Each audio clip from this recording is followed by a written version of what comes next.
6 గ్యారంటీలపై వెనక్కి తగ్గం. గత ప్రభుత్వ తప్పులను పునరావృతం కానీయం. మాది ఇందిరమ్మ రాజ్యం, ఫ్రెండ్లీ ప్రభుత్వం. ఎవరిపైనా కక్షపూరిత చర్యలు ఉండవు అని నవతెలంగాణకు సంబంధించినటువంటి ఇంటర్వ్యూలో పొంగులేటి శ్రీనివాసరెడ్డి గారు చెప్తున్నారు. మొత్తానికి ఏది ఏమైనా కూడా 6 గ్యారంటీలకు సంబంధించిన విషయంలో మేము 6 గ్యారంటీలు తప్పకుండా అమలు చేస్తామని చెప్పేసి అయితే ఆ రోజు తెలంగాణ ప్రజలకు చెప్పి ఎలక్షన్ ప్రచారం మొత్తం చేసుకున్నటువంటి కాంగ్రెస్ ప్రభుత్వం మరి ఈరోజు ప్రభుత్వాన్ని ఏర్పాటు చేసుకుంది. తెలంగాణలో ఈరోజు ప్రభుత్వంలోకి వచ్చిన తర్వాత బీఆర్ఎస్ లాంటి వ్యతిరేక పార్టీలు ఏవైతే ఉన్నాయో, ప్రతిపక్ష పార్టీలు బీజేపీ కానీ బీఆర్ఎస్ కానీ మరి 6 గ్యారంటీలు అమలు సంబంధించిన విషయంలో మీరు ఏం చేస్తున్నారో 6 గ్యారంటీలు అమలు చేయకుండా మీరు డ్రామాలు ఆడుతున్నారని చెప్పేసి కేటీఆర్ కానీ హరీష్ రావు కానీ మాట్లాడుతున్నారు. ఏది ఏమైనా 6 గ్యారంటీలు మాత్రం తప్పకుండా అమలు చేస్తాం. వాటి విషయంలో మేము వెనక్కి తగ్గేదే లేదు. వీళ్ళు ఒకరేమో 100 రోజుల్లో అమలు చేస్తామని అంటున్నారు. మరి ఎలక్షన్ ప్రచారం జరుగుతున్నప్పుడు మాత్రం 9వ తారీఖు లోపు మేము డిసెంబర్ 9న ప్రభుత్వాన్ని ఏర్పాటు చేస్తాం, డిసెంబర్ 9నే ఈ 6 గ్యారంటీలను అమలు చేస్తామని చెప్పేసి వాటి మీద సంతకం చేస్తామని చెప్పేసి ఆనాడు ఎలక్షన్ ప్రచారంలో చెప్పినటువంటి సందర్భాలు కూడా మనం చూసినాం. మరి 9వ తారీఖు నాడు కొన్ని 1-2 పథకాలను అమలు చేసినప్పటికీ మిగతా పథకాలకు సంబంధించిన విషయంలో మాత్రం 100 రోజుల సమయం పడుతుందని, లేదంటే 6 నెలల లోపు 6 గ్యారంటీలు అమలు చేస్తామని చెప్పేసి అయితే ఈరోజు మాట్లాడుతూ ఉన్నారు. గత ప్రభుత్వ తప్పులను పునరావృతం కానీయమంటున్నారు. తప్పకుండా అంటే గత ప్రభుత్వానికి సంబంధించిన విషయంలో ఏ పథకాలు అయితే వాళ్ళు హామీలు ఇచ్చారో ఆ పథకాల విషయంలో వాళ్ళు మాట తప్పిర్రు. అందులో ముఖ్యంగా మొదటిది దళిత ముఖ్యమంత్రి అనేది కానీ, లేదంటే డబుల్ బెడ్రూమ్ ఇల్లు ఇస్తామని చెప్పడం కానీ, లేదంటే దళితులకు 3 ఎకరాల భూమి ఇస్తామని చెప్పడం కానీ, లేదంటే ఇంకా ఏ విషయంలో తీసుకున్న ప్రతి దాంట్లో వాటన్నిటినీ మొత్తానికైతే తుంగలో తొక్కి క్లియర్గా కేవలం కాళేశ్వరం ప్రాజెక్టు కోసం, లేదంటే మిషన్ భగీరథ, మిషన్ కాకతీయ కోసం వాళ్లకు అంటే డబ్బుల్ని కాంట్రాక్టర్లకి ఏదైనా పథకం ఇస్తే ఆ పథకం ద్వారా కాంట్రాక్టర్ల నుండి 20-30% డబ్బుల్ని వీళ్ళ ఖజానాకి ఇచ్చేటువంటి పథకాలను మాత్రమే ముందు పెట్టుకొని పనిచేసినటువంటి పరిస్థితి మనం చూసినాం. దాదాపుగా ఏంటిది స్పెషల్ కోటా కింద ఇచ్చిన నిధులు కూడా ఆ SC/ST సబ్ ప్లాన్ అయినా లేదంటే మిగతా ప్లాన్లకు సంబంధించిన విషయంలో ఇచ్చిన డబ్బుల్ని కూడా వాళ్ళు తిరిగి మళ్ళీ కాళేశ్వరం ప్రాజెక్టుకు, మిషన్ కాకతీయకు మరలించుకొని ఆ డబ్బుల్ని వృధా చేసినటువంటి పరిస్థితి మనం చూసినాం. కాబట్టి అట్లాంటి తప్పులు మా ప్రభుత్వంలో పునరావృతం కావు అని చెప్పేసి అయితే పొంగులేటి శ్రీనివాసరెడ్డి గారు అంటున్నారు. మరి మాది ఇందిరమ్మ రాజ్యం, ఫ్రెండ్లీ ప్రభుత్వం అంటున్నారు. ఈ ఫ్రెండ్లీ పోలీసింగ్, ఫ్రెండ్లీ ప్రభుత్వం అని చెప్పేటువంటి పరిస్థితుల్లో ఫ్రెండ్లీ పోలీసింగ్ సంబంధించిన విషయంలో ఫ్రెండ్లీ పోలీసు ఏ విధంగా బిహేవ్ చేస్తున్నారు, ఏ విషయాల్లో ఏ విధంగా ప్రజల మీద దురుసుగా ప్రవర్తించి ఆ ఫ్రెండ్లీ పోలీసుని కాస్త ఇబ్బంది పెట్టినటువంటి పరిస్థితి మనం చూసినాం. మరి ఈరోజు ప్రభుత్వం కూడా ఫ్రెండ్లీ ప్రభుత్వం అంటుంది. మరి ఈ ఫ్రెండ్లీ ప్రభుత్వం అనేది ఏ విధంగా ఉండబోతుంది? కేవలం ప్రజాభవన్కి, ప్రజా పాలనకు సంబంధించిన విషయంలో వాళ్ళు ఆ భవన్ పేరు, ప్రగతి భవన్ పేరును ప్రజాభవన్గా మార్చినంత మాత్రాన అది ఫ్రెండ్లీ ప్రభుత్వం అవుతుందా?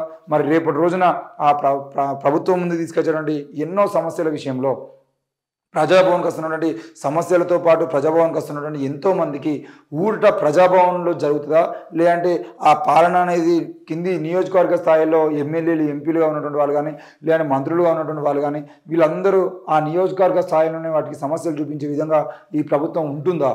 లేదు మండల కేంద్రాల్లో కానీ, జిల్లా కేంద్రాల్లో కానీ, నియోజకవర్గ కేంద్రాల్లో కానీ సమస్యలు పరిష్కారం కాకుండా ముఖ్యమంత్రి స్థాయి రేంజ్కి తీసుకొస్తేనే మా పరిష్కారం అవుతుందని అంటే అప్పుడు అది ప్రజాపాలన ఏ విధంగా అవుతుంది? ఒక గ్రామంలో ఉన్నటువంటి ఒక వ్యక్తికి గ్రామంలో సమస్య ఉన్నప్పుడు దాన్ని మండలాధికారుల దృష్టికో లేదంటే నియోజకవర్గంలో ఉన్నటువంటి ఎమ్మెల్యే దృష్టికో తీసుకపోతే అక్కడే అది సాల్వ్ అయ్యే విధంగా, దానికి అక్కడే పరిష్కారం చూపే విధంగా ఉంటే అది ముఖ్యమంత్రి ప్రజాభవన్ వరకు రావాల్సినటువంటి అవసరం లేదు. మరి ఈరోజు ప్రతి నియోజకవర్గంలో బీఆర్ఎస్ ప్రభుత్వం ఎమ్మెల్యేలకు సపరేట్గా వాళ్ళ కోసం ఒక బిల్డింగ్లు కట్టినటువంటి పరిస్థితి మనం చూసినాం. మరి ఎమ్మెల్యేలకు ఉన్నటువంటి ఆ క్వార్టర్స్ కానీ, ఎమ్మెల్యేలకు ఉన్నటువంటి భవన్లలో కానీ ఈ ప్రజాభవన్లు ఏర్పాటు చేసేదంటే నియోజకవర్గ స్థాయిలోనే ప్రతి నియోజకవర్గంలో సమస్యలు పరిష్కారం కావాలి. ఈరోజు ఎక్కడో మారుమూల ప్రాంతంలో ఉన్నటువంటి ఒక వికలాంగుడు కానీ, మారుమూల ప్రాంతంలో ఉన్నటువంటి ఒక భర్త ఇలా చనిపోయినటువంటి స్త్రీ కానీ, లేదంటే ఒక ఇల్లాడు జాగా కోసం వచ్చినటువంటి స్త్రీ కానీ ఈరోజు హైదరాబాద్ వరకు వచ్చి హైదరాబాద్లో ఉదయం నుండి సాయంత్రం వరకు ఆ ప్రజాభవన్ దగ్గర లైన్లో నిలబడి వాళ్ళు తినకుండా కనీసం నీళ్లు కూడా దొరకనటువంటి పరిస్థితుల్లో లైన్లోనే నిలబడి వాళ్ళు ముఖ్యమంత్రినో లేదంటే ఉప ముఖ్యమంత్రినో లేదంటే మంత్రులనో కలిసి ప్రజాభవన్లోనే సమస్యలు పరిష్కరించుకోవాలి అనే విధంగా చేస్తే అది కూడా రాజకీయ పాలనే అవుతుంది. వీలైనంత వరకు పూర్తిగా మీ స్థానిక పోలీస్ స్టేషన్లో కానీ, నియోజకవర్గ పరిధిలో కానీ దాదాపుగా సమస్యలు పరిష్కారం అయ్యే విధంగా, అది కూడా న్యాయబద్ధంగా, సమస్య ఒకరిదైతే న్యాయం ఇంకోరి జరిగే విధంగా కాకుండా, బెదిరించే విధంగా కాకుండా, ఇంతకుముందు రోజుల్లో ఉన్నటువంటి ఎమ్మెల్యేలు కూడా కబ్జాలు చేస్తూ భూములు కబ్జాలు చేసిరని చెప్పేసి పోలీస్ స్టేషన్కి పోతే పోలీస్ స్టేషన్కి బాధితులు పోతే బాధితుల మీద కేసులు పెట్టి వాళ్ళని బెదిరించి ఆ ఎమ్మెల్యేల జోలికి పోకుండా చూసుకున్నటువంటి పరిస్థితి మనం చాలా పోలీస్ స్టేషన్లో చూసాం. మరి అట్లాంటి పునరావృతం కాకుండా ఫ్రెండ్లీ ప్రభుత్వంగా ఉంటుందా? మరి ఫ్రెండ్లీ ప్రభుత్వం కేవలం పేరుకే ఉంటుందా అనే విషయాన్ని కూడా వీళ్ళు చూపించాల్సిన అవసరం అయితే ఉంది.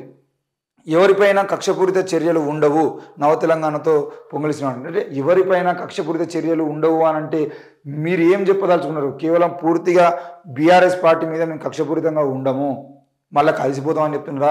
కక్షపూరిత చర్యలు ఉండవు అని అంటే మీరు మీ నాయకుల పట్ల కేటీఆర్ హరీష్ రావుతో మీరు కలిసినప్పుడు హక్ చేసుకోవడం, మీరు కూర్చొని ముచ్చట పెట్టడం, ఛాయ్ తాగడం, ఇవన్నీ మీరు ఏమైనా చేసుకోండి.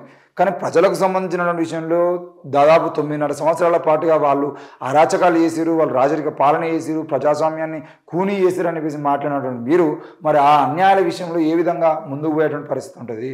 వాళ్ళు చేసిన దోపిడీ సంబంధించిన విషయంలో, ఆ ఎమ్మెల్యేలు చేసినటువంటి మొత్తానికైతే భూ దందాల విషయంలో, ఇసుక దందాల విషయంలో, మిగతా అన్ని దందాలకు సంబంధించిన విషయంలో, ఆ దందాల విషయంలో మీరు ఏం చేయబోతున్నారు, ఏం చెప్పబోతున్నారు తెలంగాణ ప్రజలకి?